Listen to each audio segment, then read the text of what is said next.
Once again, welcome back to the Glorious Star classes. Today in this physics video lecture, we will learn the first law of Newton of motion. ठीक है, तो Newton के गति का प्रथम नियम पढ़ेंगे इसमें। तो न्यूटन के गति का प्रथम नियम क्या कहता है कि अगर कोई वस्तु विरामावस्था में है तो विरामावस्था में रहेगी, अगर एक समान गति की अवस्था में है तो एक समान गति ही करती रहेगी जब तक कि उस पर कोई बाह्य बल न लगाया जाए। मतलब body continuous to be in its state of rest are in uniform motion along a straight line unless an external force is applied on it। ठीक है, जब तक कि अगर वो विरामावस्था में तो विरामावस्था में रहेगी, अगर यूनिफॉर्म मोशन कर रही है तो यूनिफॉर्म मोशन ही करती रहेगी जब तक unless an external force is applied on it, जब तक कि उस पर कोई बाह्य बल न लगाया जाए। ठीक है, it is also called law of inertia. यह जड़त्व का नियम भी इसे कहते हैं। न्यूटन के प्रथम नियम को जड़त्व का नियम भी कहते हैं। ठीक है, तो बेसिकली ये क्या है, अगर इसे मैथमेटिकल लिखें तो F net is equal to zero, मतलब किसी वस्तु पे लगा अगर टोटल बल क्या है, शून्य है, मतलब उस पर कोई बल कार्य नहीं कर रहा है। F net is equal to zero मतलब अगर कोई पिंड है, मान लीजिए अगर इस पर बहुत सारे बल लग रहे हैं और उनका परिणामी क्या है, जीरो है, मतलब टोटल बल आपस में क्या हो जा रहे हैं, कैंसिल हो जा रहे हैं। ठीक है, मतलब नेट बल क्या हो जा रहा है, जीरो हो जा रहा है। तो यानी वह उस पर कोई भी बल कार्य नहीं कर रहे हैं। अगर कोई भी बल कार्य नहीं कर रहे हैं तो वस्तु जिस अवस्था में रहेगी, अगर गति में है तो गति में, विरामावस्था में है तो विरामावस्था में ही रहेगी। अगर टोटल बल जीरो है, नेट बल जीरो है, तो टोटल एक्सेलरेशन त्वरण भी क्या होगा, जीरो होगा। यानी हम लिख सकते हैं ए नेट इक्वल टू जीरो। ठीक है, मतलब अगर किसी पिंड में बहुत सारे बल कार्य कर रहे हैं और उनका योगफल क्या है, उनका परिणामी जीरो आ गया, यानी कि बाह्य बल नहीं लग रहा है, कोई बल नहीं लग रहा है, क्योंकि उनका योगफल क्या है, जीरो है। ठीक है, अब यदि F net equal to zero है, ठीक है, मतलब उनमें लगा हुआ बल क्या है, जीरो है, उस वस्तु पे कोई बाह्य बल कार्य नहीं कर रहा है, तो इसका मतलब क्या है कि it is also known as the equilibrium force. इसको हम कह सकते हैं कि साम्य बल है, कि मतलब बल क्या है, साम्यावस्था में वो बल क्या कर रहे हैं, एक दूसरे को कैंसिल कर दे रहे हैं। ठीक है, उस पर वस्तु पे टोटल बल क्या है, शून्य कार्य कर रहा है इस समय। तो ऐसे स्थिति को क्या कहेंगे, ऐसे बलों को क्या कहेंगे, साम्य बल। ठीक है, अगर टोटल बलों का योगफल क्या है, शून्य आ गया, मतलब उस वस्तु पे कोई बल परिणामी कार्य नहीं कर रहा है, तो हम कहेंगे कि वो बल क्या है, साम्यावस्था में है।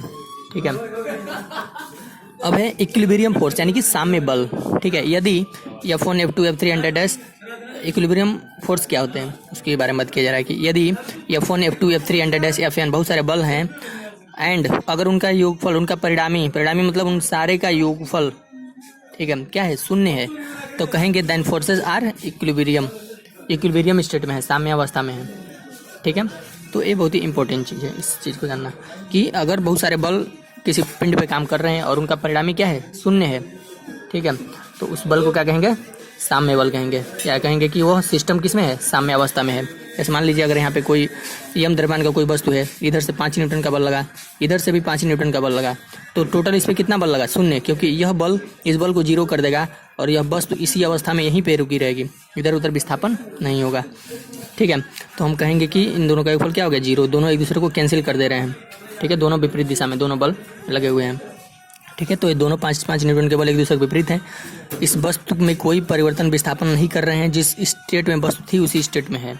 ठीक है, तो हम कहेंगे कि ये दोनों बल क्या हैं, साम्य बल हैं। ठीक है, अब यहाँ पे साम्यावस्था को यूज करके, ठीक है, साम्य सिस्टम है, इक्विलिब्रियम सिस्टम है, इस पर एक क्वेश्चन लगाएंगे। दिया हुआ है find the tension T. Video lecture में हम बताते हैं कि टेंशन भी एक प्रकार का बल है, कैसे निकालते हैं। ठीक है, तो इसमें क्वेश्चन के द्वारा हम लोग सॉल्व करके देखेंगे। कर find the tension T in both string, दो स्ट्रिंग है, एक स्ट्रिंग ये है, दूसरी स्ट्रिंग ये है। हमें क्या करना है, इसमें टेंशन ज्ञात करना है। अगर गुरुत्वीय त्वरण का मान क्या है, 10 मीटर पर सेकंड स्क्वायर है और सिस्टम किस में, इक्विलिब्रियम में है। जब सिस्टम इक्विलिब्रियम में होगा तो हमेशा ऊपर का बल नीचे के बल के क्या हो जाएंगे, आपस में बराबर रहेंगे, मतलब दोनों एक दूसरे को कैंसिल कर देंगे। जैसे यहाँ पे था, अगर मान लीजिए यहाँ पे कोई द्रव्यमान है, यम द्रव्यमान, ठीक है, अगर इधर हम 10 न्यूटन से खींच रहे हैं और इधर भी 10 न्यूटन से खींच रहे हैं, तो ये वस्तु कहीं विस्थापित होगा नहीं, होगा, यहीं पर टिका रहेगा, क्योंकि दोनों साइड के बल क्या है, आपस में बराबर हैं। ठीक है, तो यहाँ से क्या होगा, मतलब ये दोनों बल एक दूसरे के बराबर हैं। ठीक है, तो ऐसे कंडीशन में कहेंगे ये दोनों बल क्या है, इक्विलिब्रियम में है, यानी सिस्टम में, पूरा सिस्टम जो है ये पूरा क्या है, इक्विलिब्रियम है, यानी टोटल परिणामी बल क्या है, शून्य है। ठीक है, इसी का यूज इसमें होगा। तो इस क्वेश्चन को सॉल्व करना है, हमें क्या निकालना है, टेंशन टी निकालना है। ठीक है, दोनों में मान लेते हैं, पहले में टेंशन क्या है, टी है, और दूसरे तार में दूसरे में स्ट्रिंग में तार में टेंशन क्या है, T1 है। तो इसको हम लगाते हैं। तो इसका सोल्यूशन हम लोग यहाँ देखेंगे। यहाँ पे क्या है, एक स्ट्रिंग है, दूसरी स्ट्रिंग यहाँ है। पहली स्ट्रिंग से 5 किलोग्राम का द्रव्यमान का पिंड बना है, दूसरे से 8 किलोग्राम का। तो हम क्या करेंगे, यहाँ पे टेंशन यहाँ पे टी हो गया और इसमें टेंशन हम मान लेंगे T1। तो टेंशन लगता है पिंड से दूर की तरफ दूसरे साइड में, और इधर भी एक टेंशन लगेगा T1। ठीक है, तो सबसे पहले FBD बनाएंगे, फ्री बॉडी डायग्राम। तो 8 किलोग्राम वस्तु का बनाएंगे। ठीक है, तो 8 किलोग्राम वस्तु का फ्री बॉडी डायग्राम बनाएंगे। तो इसको पॉइंट से दर्शाते हैं, जैसा पिछले वीडियो लेक्चर में हमने सीखा था फ्री बॉडी डायग्राम बनाना। ठीक है, मुक्त पिंड डायरेक्ट। तो यहाँ पे पॉइंट से हम दर्शा देंगे 8 kg। ठीक है, और 8 kg से ऊपर की तरफ एक क्या करेगा, टेंशन काम करेगा। तो यहाँ पे आप देख सकते हैं 8 kg से ऊपर एक टेंशन बल काम कर रहा है, क्या T1 है। और नीचे क्या काम करेगा, नीचे काम करेगा आपका, नीचे आपका काम करेगा केवल 8G काम करेगा। ये इसका भार काम करेगा नीचे, द्रव्यमान गुणे त्वरण 8 × G। ठीक है, तो हमने बताया था कि ऊपर के बल और नीचे के बल आपस में क्या होंगे, बराबर होंगे, यानी टेंशन किसके बराबर हो जाएगा, 8G के बराबर हो जाएगा। ठीक है, हम 8G का क्या बनाए हैं, फ्री बॉडी डायग्राम ऐसे बनाए हैं। यहाँ पॉइंट से दर्शाएं 8G को, 8 किलोग्राम हो गया, और नीचे कार्य करेगा उसका भार यहाँ पे नीचे, और ऊपर एक तनाव बल T1 काम कर रहा है। ठीक है, 8 T1 है, तो T1 आपका क्या हो जाएगा, T1 = 8। और गुरुत्वाकर्षण त्वरण G का मान क्या दिया था क्वेश्चन में, 10 दिया था, तो हो जाएगा 80। और T1 क्या है, एक तनाव है, तो इसका मात्रा क्या होगा, न्यूटन। ठीक है, अब हम इस तार में तनाव निकल गया, अब ऊपर वाले तार में तनाव निकालेंगे। अब हम क्या करेंगे, 5 kg का फ्री बॉडी डायग्राम बनाएंगे इस वाले पिंड का। ठीक है, तो 5 kg बनाएंगे। तो यहाँ पे पॉइंट से हम दर्शा दिए 5 kg का कोई द्रव्यमान है, ऊपर की तरफ एक तनाव बल लग रहा है T1। ये देखिए ऊपर की तरफ T1 नहीं मानेंगे, इसे T माना गया है फोटो में, तो यहाँ भी T मानेंगे। ठीक है, और नीचे की तरफ उसका भार काम करेगा नीचे की तरफ। इसके अलावा नीचे की तरफ भी एक तनाव काम करेगा T1। ठीक है, मतलब इसका भार 5G और प्लस एक T1 काम करेगा नीचे। ये हुआ इसका फ्री बॉडी डायग्राम। तो हम जानते हैं ऊपर के बल बराबर नीचे की साइड में लगने वाला है। ऊपर की तरफ T लग रहा है, नीचे की तरफ क्या लग रहे हैं, 5G प्लस T1 लग रहा है। ठीक है, तो यहाँ से T बराबर क्या जाएगा, 5G का वैल्यू क्या है 10, और T1 अभी हमने निकाला है 80 न्यूटन, तो हो जाएगा 50 + 80, तो हो जाएगा 130, यानी 130 न्यूटन। तो दोनों तारों में तनाव निकल गए। पहले तार में, नीचे वाले तार में तनाव कितना होगा, T1 80 न्यूटन, और ऊपर वाले तार में तनाव T बराबर क्या होगा, हो जाएगा आपका 130 न्यूटन। ठीक है, तो बेसिकली क्या है यहाँ पे, सबसे पहले जो दिया रहेगा हम ऐसे इसका ऐसे बना लेंगे। यहाँ पे 2 द्रव्यमान दिए हुए थे, तो हमने क्या किया था वहाँ पे आपका, सबसे पहले 8 kg का दिया हुआ था और यहाँ पे 5 kg का दिया हुआ था। ठीक है, इसमें मान लेंगे तनाव T है, और इसमें तनाव एक लगेगा T1, और नीचे की तरफ भी यहाँ पे एक तनाव लगेगा T1। ठीक है, और इसका भार नीचे की तरफ काम करेगा। तो हम इसका पहले फ्री बॉडी डायग्राम बनाए हैं, फिर से इसका बनाए हैं, 8 kg का फ्री बॉडी डायग्राम बनाए हैं। तो 8 kg का भार नीचे की तरफ काम कर रहा है, ऊपर एक तनाव बल काम कर रहा है। ठीक है, इसी तरह से 5 kg का फ्री बॉडी डायग्राम बनाए हैं। तो 5 kg में क्या, एक ऊपर की तरफ तनाव काम कर रहा है, और नीचे की तरफ एक तनाव भी काम करेगा, प्लस इसका 5 kg का भार भी काम करेगा। तो 5 kg का हो जाएगा 5G। तो उसके बाद से हमने क्या किया, फ्री बॉडी डायग्राम बनाया, फिर से ऊपर के बल नीचे के बल के बराबर दिखाया। T1 निकला, पहले तार में तनाव, फिर से ये वाला निकालेंगे इसकी सहायता से, इसका फ्री बॉडी डायग्राम बनाया, और इसका इक्वेशन, इसमें ऊपर की तरफ एक T लग रहा है, नीचे की तरफ इसका भार भी लग रहा है, प्लस T1 भी लग रहा है, एक तनाव भी लग रहा है। ठीक है, तो इसकी सहायता से हमें निकला पहले तार में और दूसरे तार में तनाव। ठीक है, अब एक चीज़ और पढ़ना है, वो है वर्टिकल फोर्स और हॉरिजॉन्टल फोर्स क्या होते हैं। जैसे मान लीजिए अगर हम कोई एक्सिस में देखें, एक्स एक्सिस है, वाई एक्सिस है, तो एक्स एक्सिस में लगने वाले बलों को कहेंगे हॉरिजॉन्टल फोर्स, यानी कि क्षैतिज बल, और वाई एक्सिस पे लगने वाले सारे बलों को कहेंगे ऊर्ध्वाधर बल या वर्टिकल फोर्स। ठीक है, ये वर्टिकल फोर्स है, हॉरिजॉन्टल फोर्स है। और इक्विलिब्रियम की अवस्था में है, अगर न्यूटन के फर्स्ट लॉ का फॉलो कर रहे हैं, तो इसका मतलब कि उस पर कोई बल कार्य नहीं कर रहा है, यानी Fx का मान क्या होगा, 0, यानी सारे क्षैतिज बलों का योगफल होगा 0, और सारे ऊर्ध्वाधर बलों का योगफल भी क्या होगा, 0 होगा। ठीक है, तो इसी चीज़ को हमें पढ़ना है। ठीक है, इस पर बहुत सारे क्वेश्चंस आएंगे। ये 2 डायमेंशनल के लिए, यानी 2 एक्सिस है तो 2 डायमेंशनल है, तो हमें 2 डायमेंशनल ही पढ़ना है इस आपके बुक में। अगर 3 डायमेंशनल है, एक्स एक्सिस, वाई एक्सिस और जेड एक्सिस, ठीक है, तो ये 3D है, 3 डायमेंशनल। इसमें क्या होगा, Fx होगा, Fy होगा, Fz होगा। और अगर वो इक्विलिब्रियम में है, साम्यावस्था में है, अगर बल मतलब टोटल बल 0 काम कर रहे हैं, तो Fx भी 0 होगा, Fy भी और Fz। ठीक है, एक्स एच के बल सारे 0 होंगे, वाई एच के सारे बलों का योगफल 0, और जेड एच के सारे बलों का योगफल 0। ये आपको नहीं पढ़ना है, आपके कोर्स में नहीं है, केवल आपको ये वाला 2D पढ़ना है, लेकिन तब भी इसे भी समझना है। ठीक है, तो इसके आधार पे बहुत सारे क्वेश्चन अभी हम लोग सॉल्व करेंगे, ठीक है। तो एक क्वेश्चन इसके आधार पे देखते हैं। तो इसके आधार पे एक क्वेश्चन है, यहाँ पे मान लीजिए एक स्ट्रिंग है, ठीक है, और यहाँ पे एक दूसरा स्ट्रिंग है, ठीक है। इसमें 5 kg का द्रव्यमान बधा हुआ है और यहाँ से स्ट्रिंग ये जो है ऊर्ध्वाधर के साथ 30 डिग्री का कोण है, ऐसे दिखाया गया है। तो कह रहा है कि find the T in the both, tension ज्ञात करना है इस वायर में, इस तार में और इस तार में, ठीक है। दोनों स्ट्रिंग में हमें क्या करना है, टेंशन ज्ञात करना है। और गुरुत्वीय त्वरण जी का मान दिया है 10 मीटर पर सेकंड। क्या करेंगे, यहाँ पे इसका सोल्यूशन लिखेंगे, ऐसे बना लेंगे, एक ये दिया है और ऐसे एक डॉटेड लाइन बना लेंगे और एक स्ट्रिंग यहाँ पे बधा हुआ है और यहाँ पे आपका एक पिंड बधा हुआ है 5 kg का और दूसरे स्ट्रिंग से दूसरे एक तल में बधा हुआ है। तो मान लेते हैं ये जो पिंड है इसका भार नीचे की तरफ काम करेगा, ठीक है, 5G, ठीक है। और इधर एक तनाव बल काम करेगा, मान लीजिए T1 और इधर एक तनाव बल काम करेगा T2, ठीक है। अब हमें T1 और T2 ज्ञात करना है और G का मान दिया हुआ है। तो सबसे पहले इसका फ्री बॉडी डायग्राम बनाएंगे, ठीक है। एक चीज़ और यहाँ पे काम करेंगे, सबसे पहले हम पहले फ्री बॉडी डायग्राम बनाते हैं। तो द्रव्यमान को पॉइंट से दर्शाते हैं, पॉइंट से दर्शा दिया, ठीक है। इस साइड में एक बल काम कर रहा है जिसका नाम है, मान लीजिए T1 है, दिया हुआ है, और इधर एक ऐसे बल काम कर रहा है, इसका मान है T2, और नीचे की तरफ इसका भार काम कर रहा है 5G, ठीक है। और इसको थोड़ा हम ऐसे बना दें, यहाँ से ऐसे दिया हुआ है और यहाँ दिया है 30 डिग्री, ठीक है। अगर हम इसको ऐसे बना दें तो ये भी 30 होगा, ये दोनों समांतर लाइन है, ठीक है, समांतर लाइन है, ये दोनों समांतर लाइन है। तो अगर ये 30 है तो ये भी 30 डिग्री होगा, एक अंतर कोण, इंटीरियर अल्टरनेट एंगल, आंतरिक अंतर कोण। तो अगर ये 30 है, ठीक है, अब क्या करेंगे, इस एंगल को तोड़ेंगे, इस तनाव बल को क्या करेंगे, 2 कंपोनेंट में तोड़ेंगे, एक होगा ऊर्ध्वाधर और एक होगा हॉरिजॉन्टल, ठीक है। ये 30 डिग्री है ना, तो एक तो इस साइड में चला जाएगा इसका एक कंपोनेंट, दूसरा कंपोनेंट इस साइड में, ठीक है। तो इधर जो जाएगा 30 डिग्री के साथ, मतलब इस कोण के साथ सटा हुआ है, इधर होगा T2 cos थीटा। हम क्या कर रहे हैं, इस T2 को 2 भागों में तोड़ रहे हैं, एक होता है T2 cos थीटा और जो इस साइड में टूटेगा वो होगा T2 sin थीटा, ठीक है। और थीटा की जब क्या है 30 डिग्री है, तो T2 sin 30 और T2 cos 30 डिग्री, ये 30 है, ठीक है। T2 cos 30 और T2 sin 30। क्यों, हमने क्या किया, 30 है तो यहाँ से हमने एक क्षैतिज लाइन ऐसे खींचा, ऊर्ध्वाधर लाइन खींचा, और यहाँ पे ये 30 है तो भी 30 होगा, और जो थीटा से सटा हुआ लाइन होता है वो होता है T2 cos थीटा, और जो इधर होता है वो T2 sin थीटा। मतलब हमने क्या किया, T2 को 2 भागों में तोड़ा, T2 cos थीटा और T2 sin थीटा में। अब इससे क्या होगा, हमारे यह जो बल मिलेंगे इस लाइन पे वो होंगे Fx वाले बल, ठीक है, और जो इस लाइन पे ऊर्ध्वाधर वाले लाइन पे मिलेंगे वो होंगे Fy वाले, ठीक है। Fy एक्सिस है, x एक्सिस है और ये y एक्सिस है, इस पे सारे बल होंगे Fy और इस पे होंगे Fx। तो हमने बताया था Fx 0 होता है, Fy भी 0 होता है। 0 कब होंगे, जब ऊपर के बल नीचे के बल एक दूसरे को कैंसिल कर देंगे, तो यानी इस पिंड पे यहाँ पे कोई भी बल काम नहीं कर रहे हैं, यहाँ पे जो पिंड है, क्योंकि अगर ऊपर का बल जो खींचने वाले हैं, नीचे के बल खींचने वाले आपस में बराबर हो जाए तो इस पर यानी कोई बल काम नहीं करेगा, यानी सिस्टम किस में होगा, इक्विलिब्रियम में।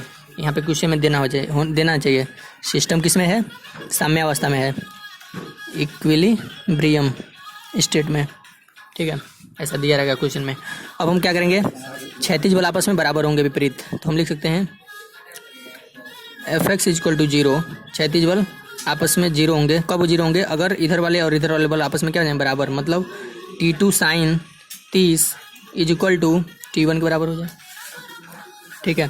तो यहाँ से और ऊर्ध्वाधर बल भी आपस में क्या होंगे, बराबर होंगे, मतलब Fy क्या हो जाएगा 0, कब, अगर ऊपर का बल नीचे के बल के बराबर है। ऊपर क्या लग रहा है, T2 cos 30 किसके बराबर हो जाएगा, 5G, इसके भार के बराबर, ठीक है।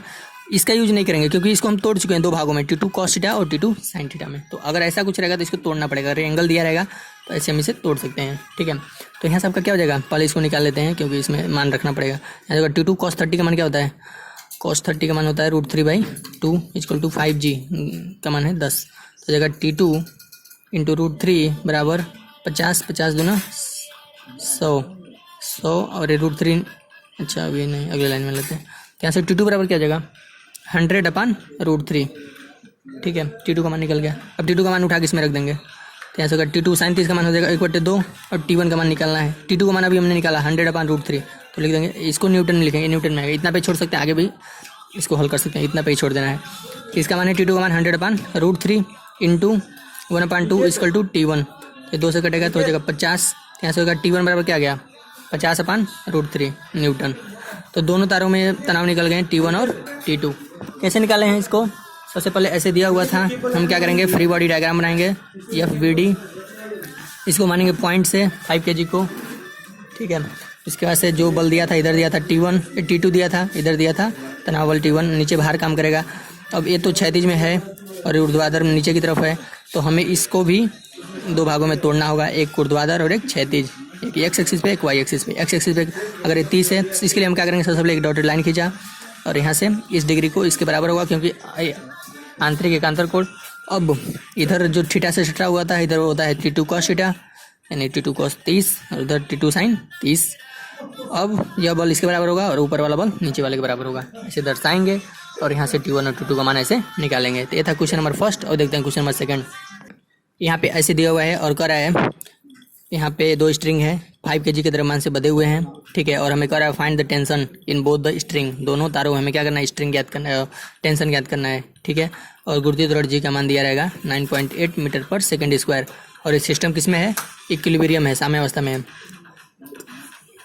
तो सबसे पहले क्या करेंगे, इसको मान लीजिए हम सोल्यूशन में ऐसे क्या करेंगे, ये तल दिखा दिया और यहाँ से ये हो गया और यहाँ पे एक पिंड, दोनों पिंड इससे बंधे हुए हैं, इसको डॉटेड लाइन से दर्शाया है और ये बता रहा है कि 45 डिग्री है और इधर कितना है 60 डिग्री है, ठीक है। तो हमें क्या करना है, मान लेते हैं इसमें तनाव है T1 और इस तार में तनाव क्या है T2। तनाव किधर लगता है, पिंड से दूर की तरफ इस साइड में, ठीक है। तो हमें इसको निकालना है। तो सबसे पहले क्या करेंगे, इसका फ्री बॉडी डायग्राम बनाएंगे। तो हम 5 kg को मान लेंगे पॉइंट, मान लीजिए यहाँ बना रहे हैं एक पॉइंट मान लीजिए और लिख देंगे 5 kg। अब 5 kg का जो वर्टिकल द्रव्यमान है नीचे की तरफ काम करेगा, उसका भार नीचे की तरफ काम करेगा 5g द्रव्यमान गुणे त्वरण, ठीक है। और इस साइड में आप देख रहे हैं एक लग रहा है T2 और ये 36 के साथ कितना डिग्री कोण बना रहा है, ये बना रहा है 60 डिग्री का। इस 5 kg को मत लिखिए, लिख दीजिए यहाँ पे छोटा सा 5, यहाँ पे लिख देते हैं मान लीजिए 5 kg। और ये 36 के साथ बना रहा है 60 डिग्री। तो इसके 2 कंपोनेंट होंगे और एक चीज़ और ये T1 कितना बना रहा है, T1 बना रहा है 36 के साथ 45 डिग्री, ठीक है। तो हमने बताया था अब जो 60 डिग्री बनाएगा इस साइड में क्या हो जाएगा T2 cos 60, जिधर थीटा रहता है उधर T2 cos 60 हो जाएगा। और ऊपर 36 में क्या चला, ऊर्ध्वाधर में क्या चलेगा T2 sin 60, ठीक है। इसी तरह से ये जो 45 डिग्री वाला है T1 ये भी टूटेगा। 36 में क्या आएगा T1 cos 45 और 36 में x एक्स पे x क्षैतिज होता है और y एक्स ऊर्ध्वाधर होता है। ये है y एक्सिस और ये है आपका x एक्सिस, ठीक है। तो ये इधर बना लेगा T1 cos 45 और ऊपर की साइड में बना लेगा, मान लीजिए इसको और बढ़ा देते हैं तो इधर बना लेगा T1 sin 45, ठीक है। तो ये 2 कंपोनेंट में टूटा T1 cos 45 और T1 sin 45। और ये भी किस में टूटा, T2 भी टूटा, T2 cos 45 और T2 cos 60 और T2 sin 60 में। अब हम जानते हैं कि दोनों एक्सिस के जो बल होते हैं आपस में क्या होते हैं, बराबर होते हैं। मतलब हम जानते हैं Fx = 0 कब होगा, जब लेफ्ट साइड के और राइट साइड के बल आपस में क्या होंगे, बराबर होंगे। मतलब इधर लगने वाले बल बराबर इधर लगने वाले बल। तो इधर क्या क्या बल लग रहे हैं, T1 cos 45 किसके बराबर हो जाएगा T2 cos 60 के। तो यहाँ से cos 45 का मान हम जानते हैं 1/√2 और cos 60 का मान 1/2। तो यहाँ सबका क्या हो जाएगा T1 = T2 × √2/2, ठीक है। तो यहाँ से आ जाएगा T1 = T2 और √2 से √2 कटेगा, इस 2 को लिख सकते हैं √2 × √2, 2 से 2 कट गया यानी T2/√2। ये होगा समीकरण नंबर 1 मान लेते हैं अभी, ठीक है। अब ऊर्ध्वाधर बलों को देखते हैं। ऊर्ध्वाधर बल कौन है, Fy = 0 होता है साम्यावस्था में, लिख देंगे एट इक्विलिब्रियम, साम्यावस्था में। इक्विलिब्रियम में क्या होता है, Fy भी 0 होता है। Fy 0 कब होगा, ऊपर के सारे बल नीचे के बराबर हो जाएं। तो ऊपर के सारे बल क्या क्या हैं, T1 sin 45 और T2 sin 60। ऊपर के बल का योगफल बराबर नीचे के बल। नीचे के बल क्या है, नीचे के बल इसका भार काम कर रहा है 5g, ठीक है। यहाँ से क्या होगा, T1 साइन 45 का मान 1/√2 प्लस T2 साइन 60 का मान √3/2 इक्वल टू 5g। जी का मान रख देते हैं 10, ठीक है। बहुत कटपिट हो गया इसमें। तो यहाँ से हो जाएगा T1/√2 plus √3 T2/2 equal to 50, ठीक है। एक चीज़ देखिए, इस समीकरण में T1 बराबर क्या था, T2/√2, तो T1 की जगह रख देंगे T2/√2 समीकरण 1 से। T1 की जगह रख देंगे T2/√2 और √2 नीचे पहले से है, प्लस √3 T2/2 इक्वल टू 50 लिख देंगे फ्रॉम इक्वेशन फर्स्ट, समीकरण 1 से हमने मान उठा के रखा है। अब दोनों T2 में आ गया, अब इसका वैल्यू निकल जाएगा। अब यहाँ से आ जाएगा T2/√2 मिल गया 2 plus √3 plus 2 √3 T2/2 equal to 50, हर बराबर अंशों को जोड़ देंगे तो T2 plus √3 T2/2 equal to 50, ठीक है। यहाँ से क्या हो जाएगा आपका, यहाँ से T2 का मान ले लेते हैं, तो अंदर क्या बचेगा 1 प्लस √3 और /2 है तो उधर जाएगा तो 100, 50 गुना 100। तो यहाँ से T2 बराबर क्या जाएगा 100/1 प्लस √3। √3 को हटा भी सकते हैं यहाँ से, इसको ऐसे लिख सकते हैं। कैसे हटाएंगे इसको देखते हैं। यहाँ लिखेंगे T2 इक्वल टू 100/√3 प्लस 1 और √3 - 1 का ऊपर नीचे गुणा करेंगे, ठीक है, क्योंकि मान में फ़र्क नहीं पड़ेगा। तो 100 √3 - 1 अपान a प्लस बी और a माइनस बी, तो हो जाएगा a² - b²। इसको डायरेक्ट लिख सकते हैं 3 - 1, √3 का स्क्वायर 3 और 1 का स्क्वायर 1, यानी हो जाएगा यहाँ से T2, इसको यहाँ पे अब देखते हैं। यहाँ से हो जाएगा T2 बराबर 100 कोष्टक में करड़ी में 3 - 1 अपान 2 से कटेगा 50, तो 50 और करड़ी में 3 का मान होता है 1.732 - 1, तो इसको घटा देंगे, चाहे इतना पे भी छोड़ सकते हैं, इसको घटा देंगे 0.732, इसको आप गुणा कर लेंगे, ठीक है, जितना आएगा उतना लिख देंगे, ये न्यूटन में आएगा, ठीक है। फिर से T1 निकालेंगे। अब T1 बराबर क्या होता है, T2/√2 है, तो T2 का वैल्यू यहाँ से निकालेंगे, यहाँ पे रखेंगे और /2 करेंगे, सॉरी ये T1 निकलेगा यहाँ से, ठीक है। यह वैल्यू उठा के इसमें रख देंगे। T2 का वैल्यू क्या है 50 गुणे 0.732/√2, ठीक है। तो √2 का मान होता है 1.414 ऐसे करके होता है। तो इसका भाग देंगे, गुणा करेंगे, आ जाएगा आंसर। तो ये पहले दूसरे तार में तनाव निकल जाएगा और ये पहले तार में तनाव निकल जाएगा। इसको सॉल्व करके आंसर आ जाएगा। कैसे निकाले हैं, नियम सीखना इज इम्पोर्टेंट। ऐसे है, इसको कैसे तोड़ते हैं, फ्री बॉडी वाले FBD बनाएंगे, फ्री बॉडी डायग्राम जो हमने पिछले वीडियो लेक्चर में सिखाया था। यहाँ पॉइंट से द्रव्यमान मान लेंगे, उसके बाद से बलों को कैसे तोड़े हैं हमने बताया था, फिर से उसी अनुसार तोड़ेंगे बलों को। द्रव्यमान नीचे की तरफ काम, भार नीचे की तरफ काम करेगा।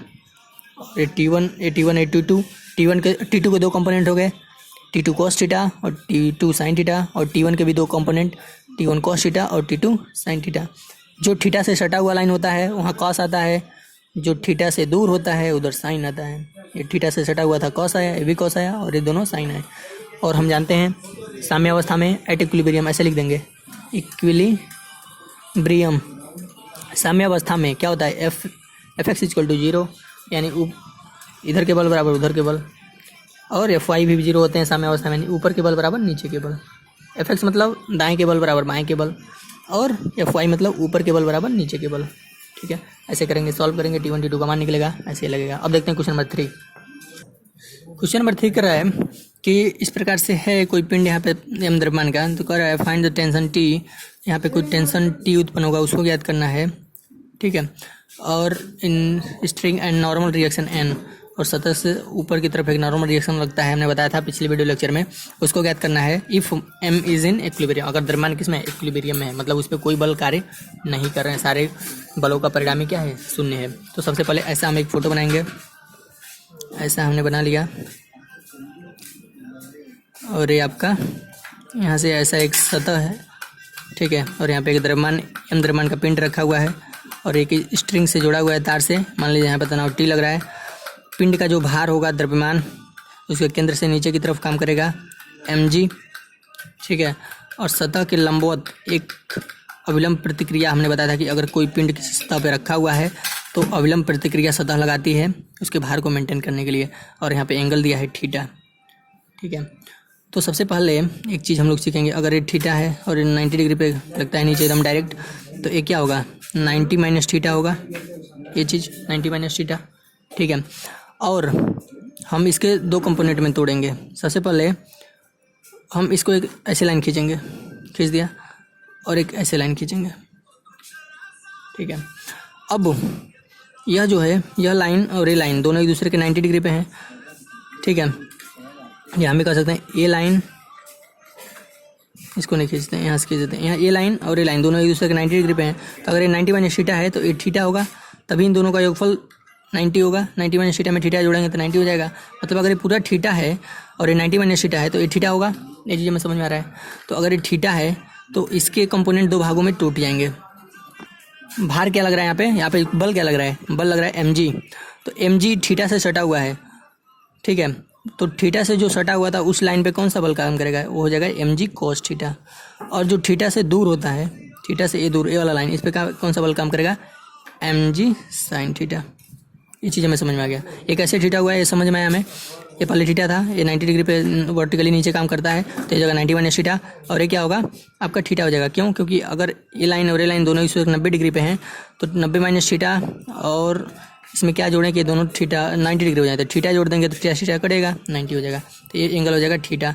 अब एम जी को दो कंपोनेंट में तोड़ देंगे। एम जी का पहला कंपोनेंट होगा एम जी cos थीटा, जो थीटा से सटा रहेगा एम जी cos थीटा उस लाइन पे बनेगा, और इस लाइन पे एम जी sin थीटा दूसरा कंपोनेंट। ठीक है, अब इसमें चार बल मिल गए, ये ऐसे मिल गए और ये ऐसे, मतलब ये हॉरिजॉन्टल हो गए, ये वर्टिकल होंगे। अब इसका फ्री बॉडी डायग्राम बनाएंगे, FBD free body diagram. Free body diagram में क्या होगा, एक ऐसे गया है, एक ऐसे गया है, इसको छोड़ देंगे, अब एम जी को छोड़ देंगे अब। ठीक है, यहाँ पे द्रव्यमान नियम था, इस पॉइंट मास, और इधर लग रहा है एक टेंशन फोर्स, इधर लग रहा है नॉर्मल रिएक्शन। नॉर्मल रिएक्शन को कैंसिल कर रहा है एम जी cos थीटा, और T1 को मतलब जो टेंशन है तनाव उसको कैंसिल कर रहा है, T1 मत मानो, T बस मान लेते हैं। ठीक है, T ही मान लेते हैं बस। इसको कैंसिल कर रहा है एम जी sin थीटा। हमने क्या किया है, एम जी के दो कंपोनेंट में तोड़ दिया, एम जी cos थीटा और एम जी sin थीटा में। तो T1 को कैंसिल करेगा एम जी sin थीटा, और अभिलंब प्रतिक्रिया को कैंसिल करेगा या संतुलित करेगा एम जी cos थीटा। तो साम्यावस्था में एट इक्विलिब्रियम में है, तो इक्विलिब्रियम में क्या होता है कि दोनों बल एक दूसरे को कैंसिल करते हैं, यानी नॉर्मल किसके बराबर हो जाएगा, नॉर्मल हो जाएगा एम जी cos थीटा के बराबर, और तनाव टेंशन किसके बराबर हो जाएगा, एम जी sin थीटा के बराबर। टी बराबर हो जाएगा एम जी sin थीटा। यहाँ लिख सकते हैं एट इक्विलिब्रियम, इसको वर्टिकल मान सकते हैं, इसको हॉरिजॉन्टल मान सकते हैं, इसको एक्स एक्सिस मान सकते हैं, इसको वाई। ठीक है, ऐसे मान सकते हैं, और दिखा सकते हैं कि FY 0 होगा तो नॉर्मल बराबर इसके हो जाएगा, और ये इसको संतुलित करेगा। वैसे जो पिंड है किस पे है, आनत तल पे है। आनत तल यानी इंक्लाइंड लाइन, ऐसे तिरछा कोई सतह है इस पे है। ठीक है, तो इसमें दर्शाने की आवश्यकता नहीं है, बस आपको पता होना चाहिए कि ये दोनों बल एक दूसरे को कैंसिल करेंगे और ये दोनों बल एक दूसरे को कैंसिल करेंगे। ठीक है, तो N equal to M G cos theta, और तनाव टी बराबर हो जाएगा एम जी sin थीटा। तो ये हमसे पूछ रहा है कि नॉर्मल और टेंशन बताइए, तो नॉर्मल और नॉर्मल रिएक्शन बता दिया और टेंशन फोर्स बता दिए अगर इक्विलिब्रियम स्टेट में है। ठीक है, यहाँ पे जी का वैल्यू नहीं दिया है, बस इसी फॉर्म में रहेगा। इसका कहें यहाँ कोई न्यूमेरिकल वैल्यू नहीं दिया है, अंकिक मान नहीं है, बस इसे ऐसे ही छोड़ देंगे। तो N equal to M G cos theta और T equal to M G sin theta. तो ये था इस क्वेश्चन का सोल्यूशन। अब देखते हैं क्वेश्चन नंबर 4। क्वेश्चन नंबर 4 में एक पुली भी है इसके साथ साथ, और यहाँ पे 2 kg का द्रव्यमान है, यहाँ पे 5 kg का द्रव्यमान है, ये थीटा है। करा है if the system is in equilibrium, system साम्यावस्था में है। साम्यावस्था में होगा मतलब सारे बल एक दूसरे को कैंसिल कर रहे हैं, बल संतुलित है, उस पिंड पे कोई परिणामी बल शून्य है। ठीक है, तो करा फाइंड थीटा, थीटा ज्ञात करना है, टी ज्ञात करना है और एन ज्ञात करना है। थीटा मतलब कोण, टी मतलब तनाव यहाँ पे जो उत्पन्न होगा, और एन मतलब नॉर्मल। तो नॉर्मल कहाँ उत्पन्न होगा, यहाँ नहीं होगा। जो कोई पिंड अगर किसी सतह पे है वहाँ पे नॉर्मल ऊपर की तरफ होता है, वो एन ज्ञात करना है। 3 चीज, normal reaction, tension force and angle, eight which angle किस कोण पे ये रखा हुआ है। ठीक है, 3 चीज़ें ज्ञात। तो इसका हमने यहाँ पे ऐसे फोटो बना लिया है। यहाँ पे क्या करेंगे, आप जानते हैं कि जो भार इसका पिंड जो ये है 2 किलोग्राम का, इसका भार नीचे काम करेगा 2G। ठीक है, इसके अलावा और यहाँ पे कौन कौन से बल लगेंगे, इधर तनाव टेंशन फोर्स लगेगा ऊपर की तरफ, और सतह से लंबवत एक नॉर्मल रिएक्शन लगेगा n, ठीक है। और एक चीज़ और, अगर हम इसको लाइन को ऐसे बढ़ा दें, ठीक है, जस्ट इसके अपोजिट, तो हम बताए थे थीटा है, ये 90 माइनस थीटा, ठीक है, और यह 90 डिग्री बनाते हैं तो ये भी हो जाएगा थीटा, ये बताया था हमने। अब यह जो 2g है दो कंपोनेंट में टूटेगा, एक होगा और ऐसा कंपोनेंट थीटा के सटा हुआ, ये होगा 2g cos थीटा, और इधर वाला होगा 2g sin थीटा। हमने इसके कंपोनेंट तोड़ दिए। इसके अलावा अगर हम इसको देखें 5 kg को, तो इसको नीचे की तरफ इसका भार काम करेगा 5g, और ऊपर की तरफ एक तनाव बल काम करेगा t। और यह तनाव और ये तनाव दोनों एक ही होंगे, क्योंकि यह एक ही तार है, ठीक है। और पुली को माने हैं मासलेस और फ्रिक्शनलेस, जैसा कि पिछले वीडियो लेक्चर में बताया गया है, ठीक है। अब हम दोनों पिंडों का फ्री बॉडी डायग्राम बनाएंगे, उसके अनुसार सॉल्व करेंगे। तो सबसे पहले 2 kg का बनाते हैं। तो यहाँ पे हमने पॉइंट मान लिया, ये हो गया 2 kg का, और यहाँ पे इसका नॉर्मल ऊपर की तरफ लग रहा है ऐसे n, और इसके अपोजिट में एक बल कार्य कर रहा है 2g cos थीटा, तो हमने लिख दिया 2g cos थीटा। और इस साइड में टेंशन फोर्स लग रहा है, और टेंशन फोर्स को कैंसिल कर रहा है 2g sin theta, 2g sin theta. तो अब जानते हैं इक्विलिब्रियम में लिख देंगे एट इक्विलिब्रियम, साम्यावस्था में T1 को संतुलित कर रहा है कौन, 2g sin थीटा, और इसको कौन संतुलित कर रहा है, नॉर्मल को संतुलित कर रहा है 2g cos थीटा, ठीक है। इसको मान लेते हैं समीकरण 1, इसको मान लेते हैं समीकरण 2। अब 5 kg का एफडी बनाते हैं। तो यहाँ पे 5 kg का एक पॉइंट ले लिया, ठीक है। इस पे एक ऊपर की तरफ बल काम कर रहा है t, और नीचे की तरफ काम कर रहा है उसका भार 5g। तो जाहिर सी बात है ऊपर का बल नीचे के बल के बराबर होगा, यानी टेंशन बराबर हो जाएगा 5g के। तो यहाँ से t बराबर क्या हो जाएगा, 5g का वैल्यू हमने दिया हुआ है यहाँ पे 10 मीटर पर सेकेंड स्क्वायर क्वेश्चन में, तो यहाँ रख देंगे 10 मीटर पर सेकेंड स्क्वायर, मतलब नहीं लिखने की आवश्यकता नहीं है, सीधे t बराबर क्या हो जाएगा 50, और इसका मात्रक हो जाएगा न्यूटन। तनाव ये क्या है, बल है, तो इसका मात्रक होगा न्यूटन। अब इस वैल्यू को उठा के समीकरण 1 में रखेंगे, तब लिखेंगे putting the value of t in equation first में वैल्यू रखना पड़ता है। इक्वेशन फर्स्ट क्या है, t बराबर क्या है 2g sin थीटा, ऐसा है। तो t का वैल्यू क्या है 50 इक्वल टू 2, और g का वैल्यू क्या है, g का वैल्यू है 10, ठीक है। तो यहाँ से साइन थीटा, तो यहाँ का 50 10 दूना 20, इधर 20 रहेगा, यहाँ देगा साइन थीटा। तो यहाँ से आपका 0 0 कटेगा, था जाएगा 5/2 साइन थीटा, ठीक है। तो यहाँ से थीटा बराबर क्या हो जाएगा, यहाँ साइन थीटा बराबर 5/2, तो साइन इनवर्स 5/2 ऐसा हो जाएगा, ठीक है। वैसे क्वेश्चन मतलब गलत ले लिया गया है, थीटा का वैल्यू ऐसे नहीं आता है, ठीक है, लेकिन आपको क्वेश्चन अच्छा दिया होगा। यहाँ पे हमने उसी तरह ले लिया, इसलिए थीटा का वैल्यू ऐसा कुछ करके रहा है। थीटा जब साइन इधर जाएगा तो साइन इनवर्स 5/2 हो जाएगा, ठीक है। अब थीटा का वैल्यू निकल गया, टेंशन निकल गया, अब हमें निकाला नॉर्मल। अब क्या करेंगे, यहाँ पे वैल्यू रखेंगे कॉस थीटा का, तो आ जाएगा। अब साइन थीटा का वैल्यू 5/2 है, तो कॉस थीटा का वैल्यू क्या होगा। अब साइन को कॉस में बदलेंगे, सबसे पहले साइन को कॉस में बदलते हैं। तो हम जानते हैं sine square theta plus cos square theta बराबर 1। तो साइन थीटा का माना 5/2, यानी 5/2 का whole square plus cos square theta बराबर 1। यहाँ से जगह कॉस स्क्वायर थीटा बराबर 1 माइनस, ऐसा होगा। इक्वेशन गलत ले लिया गया है, ऐसा नहीं आएगा, ठीक है, लेकिन हम लोगों ने ऐसा लगा लिया है। तो ऐसा हो जाएगा -21/24 कॉस स्क्वायर थीटा का मान, ऐसा आएगा नहीं, ठीक है। यहाँ पे कुछ और वैल्यू लेना चाहिए, इन सबका द्रव्यमान का वैल्यू अलग अलग लेना चाहिए, लेकिन हम लोगों ने ऐसा नहीं किया है, ठीक है। तो मान लीजिए अगर ऐसा आ भी गया, लेकिन ऐसा आएगा नहीं, तो -21 क्या हो गया 4, तो इसी का वैल्यू उठा के इसमें रख देंगे।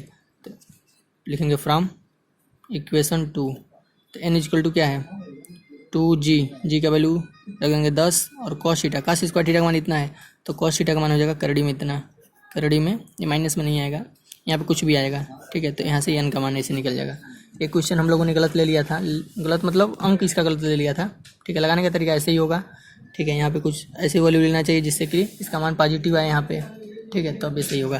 तो नॉर्मल जो भी आएगा वो भी एक बल है, उसका भी मात्रा होगा न्यूटन, ठीक है। तो ऐसे न्यूटन निकलेगा, ऐसे थीटा निकलेगा, और ऐसे टेंशन निकलेगा, ठीक है। ऐसे लगाएंगे, मेन है लगाने का तरीका क्या है, ऐसे देखें कहाँ कहाँ कौन सा फोर्स लगेगा, ठीक है। और उसको FBD बनाएंगे, अलग अलग द्रव्यमान के लिए 2G का बनाया, फिर से 5 kg का बनाया, ठीक है। और उसके सारे कंपोनेंट को अलग अलग किए, जैसे यहाँ पे अगर किसी एंगल पे होगा तो उसको कंपोनेंट अलग अलग करेंगे, 2G cos theta 2G sin theta, component को तोड़ने हमें आ गया, ठीक है। अब देखेंगे एक और क्वेश्चन नंबर 5 कर रहा है, find the normal between 2 blocks and normal reaction between the surface M, ठीक है। 2 ब्लॉक दिए हुए हैं, 2 पिंड, एक का द्रव्यमान कैपिटल M है, दूसरा का द्रव्यमान स्मॉल m है, और हमें ज्ञात करना है कि उनके बीच नॉर्मल कितना लग रहा है, यानी कि अविलंब प्रतिक्रिया इसको हिंदी में कहते हैं, ठीक है, दोनों के बीच। तो लगाते हैं इसे। सबसे पहले हम एक ऐसा फोटो बना लेंगे जैसा क्वेश्चन में दिया हुआ है। यहाँ पे एक बड़ा पिंड है जिसका द्रव्यमान m है, इसके ऊपर एक छोटा पिंड रखा हुआ है जिसका द्रव्यमान स्मॉल m है। हम जानते हैं बड़े पिंड का भार नीचे की तरफ काम करेगा कैपिटल mg, और छोटे पिंड का भार भी नीचे काम करेगा स्मॉल mg, ठीक है। अब ये जो बड़ा पिंड है, छोटा पिंड है, बड़े पिंड के ऊपर रखा है, तो यहाँ से एक अविलंब प्रतिक्रिया लगेगी, मान लीजिए n, और बड़ा पिंड इस सतह पर रखा हुआ है, तो सतह ऊपर की तरफ एक बल लगाएगा, अविलंब प्रतिक्रिया स्मॉल मतलब n डैश मान लेते हैं, ठीक है। अब क्या होगा, इसके अलावा ये जो छोटा पिंड होगा, ठीक है, वो भी अगर यह बड़ा पिंड छोटे पिंड पर अविलंब प्रतिक्रिया n लगा रहा है, तो छोटा पिंड भी नीचे की तरफ एक अविलंब प्रतिक्रिया क्या लगाएगा, n लगाएगा, ठीक है। अब इन दोनों का FBD बनाते हैं। सबसे पहले छोटे पिंड का बनाते हैं। छोटे पिंड को द्रव्यमान को मान लेते हैं पॉइंट से m, छोटे पिंड पे एक बल ऊपर की तरफ लग रहा है स्मॉल n, और नीचे की तरफ एक बल पिंड का भार लग रहा है स्मॉल mg, ठीक है। अब क्या होगा, हम जानते हैं ऊपर का बल नीचे के बराबर होगा, यानी नॉर्मल बराबर हो जाएगा स्मॉल mg के, ठीक है। अब बड़े पिंड का बनाते हैं। बड़े पिंड को पॉइंट मास मानते हैं इस कैपिटल M, और इसके ऊपर कौन सा बल काम कर रहा है, एक ऊपर की तरफ बल काम कर रहा है n डैश, इसका अविलंब प्रतिक्रिया सतह जो इस बड़े वाले पिंड पे लगा रहा है, ठीक है, बड़े वाले ब्लॉक पे, और नीचे इसका भार काम कर रहा है mg, कैपिटल mg, ठीक है। इसके अलावा इस पे एक नीचे की तरफ एक और बल काम कर रहा है स्मॉल मतलब n काम कर रहा है, जो कि इस नॉर्मल का क्या है, अपोजिट, ठीक है। तो इसके अलावा mg के साथ साथ एक और बल n काम कर रहा है, जो कि कौन सा नॉर्मल लगा रहा है, m2, कैपिटल M पे स्मॉल m लगा रहा है नॉर्मल के रूप में, इसी के बराबर। जितना नॉर्मल ये लगाएगा उतना नॉर्मल स्मॉल m भी बड़े m पे लगाएगा, ठीक है, कैपिटल M पे लगाएगा। मतलब यहाँ पे ऊपर की तरफ एक बल लग रहा है, नीचे की तरफ 2 बल लग रहा है, यानी n डैश बराबर हो जाएगा mg प्लस n, ठीक है। n डैश बराबर क्या हो जाएगा, mg प्लस n का मान क्या है, mg है, mg, यहाँ से g को कॉमन ले सकते हैं, तो जगह बड़ा m प्लस छोटा m ब्रैकेट में इंटू g। जो n डैश है वो क्या है, n डैश है सतह, सरफेस कितना अविलंब प्रतिक्रिया लगा रहा है, normal reaction between surface and m, ठीक है। इसके क्या है, नॉर्मल रिएक्शन